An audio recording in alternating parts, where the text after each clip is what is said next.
What's up guys, Wolf here. Welcome to another Bloodhunt video. Are you looking for the strongest enforcer build in the game so you can get more wins? You've come to the right place. Today I'm going to showcase this build in its entirety. I'm going to give you as much detail and as much gameplay as possible. I'm still learning the game, so I apologize if I get some things wrong. Please make sure to leave a comment down below letting me know or correcting me, and make sure you guys subscribe and leave a like. So the Enforcer is a new archetype that has been released recently. It's very powerful, and I know a lot of you guys are enjoying it. Currently, a lot of the top streamers are using this. I have been watching some of the best players in the game right now. They are insane with the Enforcer. Now, I want to mention something as well, that the current meta is dependent on your playstyle. I will always say this, and don't just copy the way that I set this up, because there are many different ways that could suit your playstyle. So if you go onto the top players in the world currently, you will notice that a lot of them are using Prowler, or should I say Saboteur, which is a Nosferatu clan. They have got the Vanish Dash, which is very, very strong. I see a lot of people utilizing this. So the Saboteur arguably is almost on par with the Enforcer, but I'm going to tell you why I think the Enforcer is the best archetype.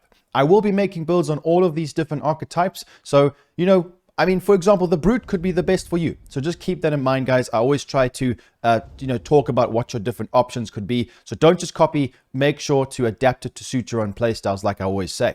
So let's talk about the Enforcer. The Enforcer is a new clan. So the clan power is actually Flesh of Marble. If you guys notice, we have got there's two characters per clan. So the Brute and the Vandal, as you can see, are both part of the Bruja clan.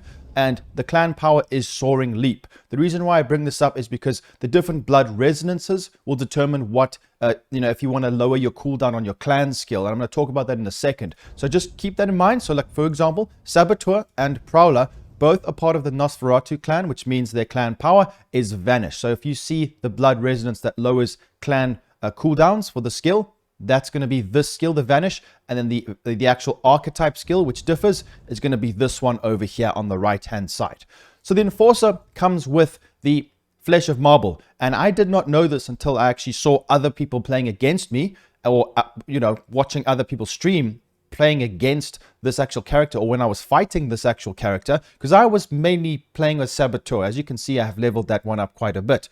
Flesh of Marble makes you immune. So harden your skin for a brief duration, turning you fully invulnerable as long as offensive actions are not used. So as long as you're not shooting or doing anything, you can get out of really sticky situations. Now, obviously, the Saboteur and Prowler, you can disappear. But this one's really good because what I normally do is I beam out with my SMG or my pistol or whatever gun you're using. I will go through the guns that I recommend you using. And then when you're reloading, you utilize it and you actually stay completely immune or getting out of a sticky situation. You push that, Flesh of Marble activates, and you get out of that trouble. It is very powerful and very good for melee builds as well. It allows you to get up nearby to the enemies. It's similar to the actual Nosferatu clan, which is Saboteur and Prowler, but I do recommend using this. It's very, very strong. So the passive power is Subjugating Presence. Now, this is very strong. Nearby enemies have their movement speed slowed. The Ventru is also alerted when the enemy would step into their presence. Now, this is a problem in this game. You can be chilling on the rooftop, and if someone's very quiet, you won't hear them, and they will absolutely beam you out. So this is very, very powerful, and I do recommend with this actual passive power combining a certain perk, which I will go through now in a second. I did make a perk video, what the best perk is, Sanguine, and I will showcase that at the end of the video in a box, or you guys can click the link in the description. So we've also got this. Now, a lot of people are not really realizing how powerful this archetype power is. Unyielding Charge. Rush forward, dealing moderate damage and silencing enemies for a brief duration. What does silencing mean? That actually disrupts people from using any of their skills, which is ridiculous. So if you, for example, you use Unyielding Charge on a Saboteur, he cannot actually use his skills, which is just ridiculous. So silence enemies cannot use vampiric powers while affected. Once you hit them with this early on, you smack them with this, right? Not only are you alerted when an enemy comes nearby to you, but you actually slow them down with the passive power. Then you use Unyielding Charge, which means they cannot even use their powers. So then you beam them out. And then when you're reloading, you utilize the Flesh of Marble, therefore not taking any damage, getting to a better position if you have taken damage, or just face trading them, getting up close, meleeing them to death, or just beaming them out. You can win fights without even taking damage if you use that playstyle. It's unbelievably strong, so make sure you guys utilize these powers correctly. Now, with the perk, I have gone for Sanguine. There are many different options. I see a lot of people mentioning Knight. Armor is quite plentiful. It's not difficult to get, especially if you're a solo player. You get another life as well. So I wouldn't really recommend that. I have unlocked all the other ones and I've tried them, but still I believe that the actual Sanguine is very good. Melancholic is also quite decent because you start off with 2 blood resonances. And I just need to explain one thing to you guys. So Melancholic reduces the cooldown of your clan skill. So that's going to be the one where you turn into stone on this Ventrue clan. So that is really, really powerful. So if you guys want to, you can actually stack Melancholic and lower the cooldown of that main skill. Remember the clan skill I was mentioning earlier. Therefore, you'd be immune for longer periods of time. So when I go for build videos like this, I want to explain to you exactly what I would do. So personally, I think Sanguine is just too good. Now, either you can go for the purple blood resonance. So when you pulse the NPCs, they're going to glow purple. That's going to be Melancholic, which will reduce the cooldown of your clan skill. It's quite a bit as well. You can get your skill back every like 11 or 12 seconds, which is insane. And Sanguine means that you will increase your health regeneration per second. But I would also recommend, so either going for 2. So I would normally stack 2. So you get a maximum of 2 points per actual blood resonance. So Melancholic and Sanguine, or Choleric and Sanguine, which is, Choleric is the orange one. So it increases your melee damage. Now, why have I said that? Melee damage is incredibly powerful. The reason being, with the actual Ventrue clan, which is this one, we have got the, or actually should I say this archetype, we get subjugating presence. So we actually can get really close to players, which is really good. And their movement speed is slowed so they cannot escape. And we can get near them with all of these. So I think it's very good to have melee damage. Utilize the katana. So let's talk about the weapons now, and I'll kind of speak about my playstyle with the certain weapons, and then I'll showcase some gameplay for you guys. So with this setup now, obviously it's dependent on your RNG and what guns or melee weapons you can find off the bat. I'm going to tell you the best ones that you're going to be using. Now, it depends if you're a console or a PC player. The katana is probably the best melee weapon right now. If you right click, if you notice on the right hand side at the bottom of the screen, you can actually have a special skill with this melee weapon, which is deflect bullets back at the enemy, which is unbelievably strong. So there we go. Special ability is deflect bullet damage back at the attacker, which is just ridiculous. And a percentage of damage dealt is returned to you as health. That is why melee damage and meleeing in this game is so good. That's why I mentioned Choleric earlier. Increase your melee damage, use Sanguine, and the combination of this and Sanguine will make you immortal, truly. I know we're already immortal with the vampire, but you know what I'm saying. You'll never die. It's really powerful. There are other options which you can lunge slash and like move a bit faster, but I guess you also get a bit of, when you deal damage, you get some percentage of health, which is still good. All the other ones actually do the same thing. So the reason why that I recommend using the katana is because the fact that you can deflect bullets. Now the fire axe and the spiked bat don't have any,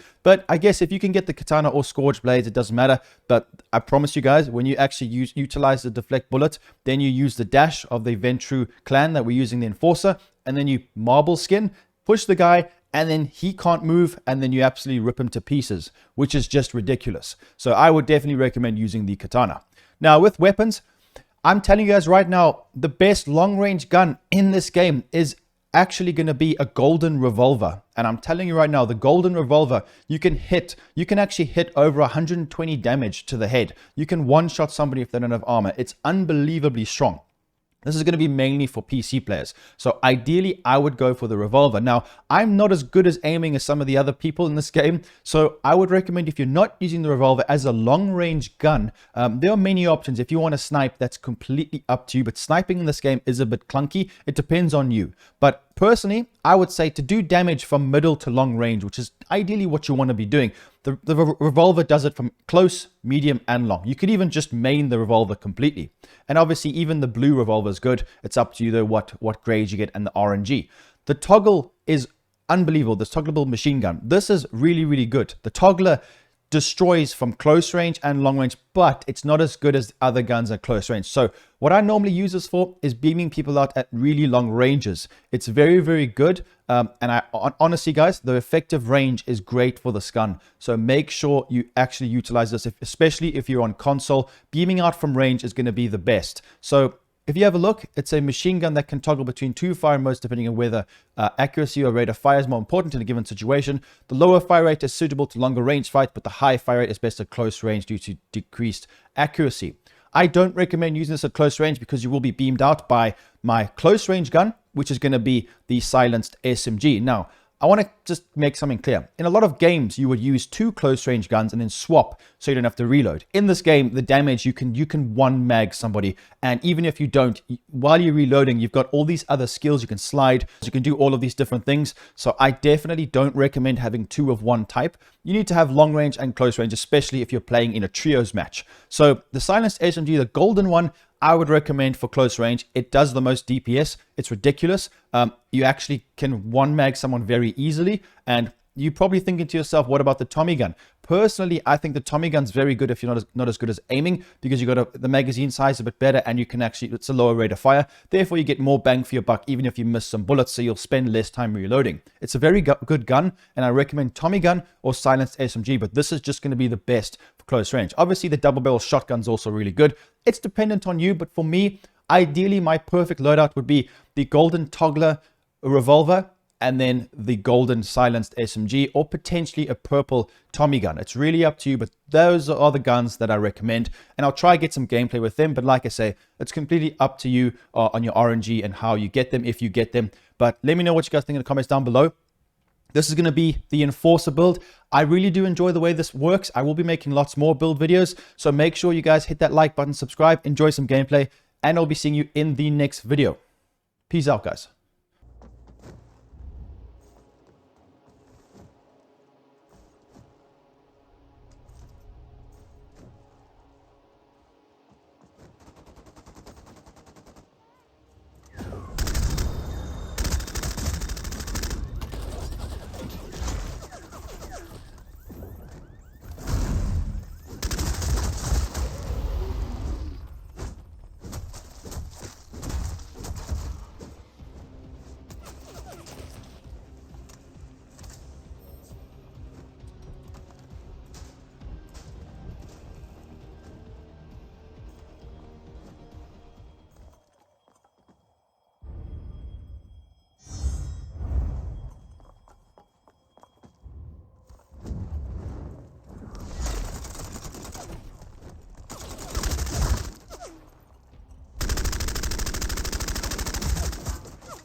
Why you die? He's pushing us to the left.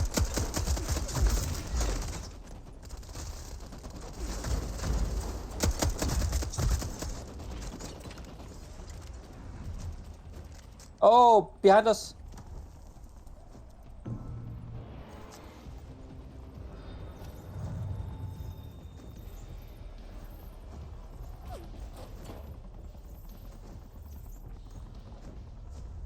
You see the guy now? You see the guy behind us? He's revealed, yeah. Nice.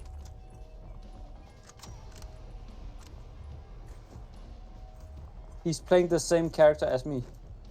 So he have the bats too. I'm flanking him. He's beamed. So am I. Oh, he's dead. I'm taking a blood bag.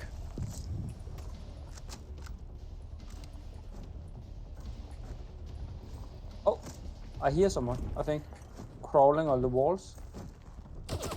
Oh yeah, on me.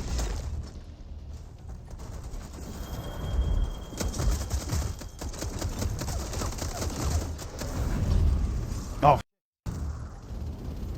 I'm dead, guys. I fell in the storm. Never mind. I'm not dead.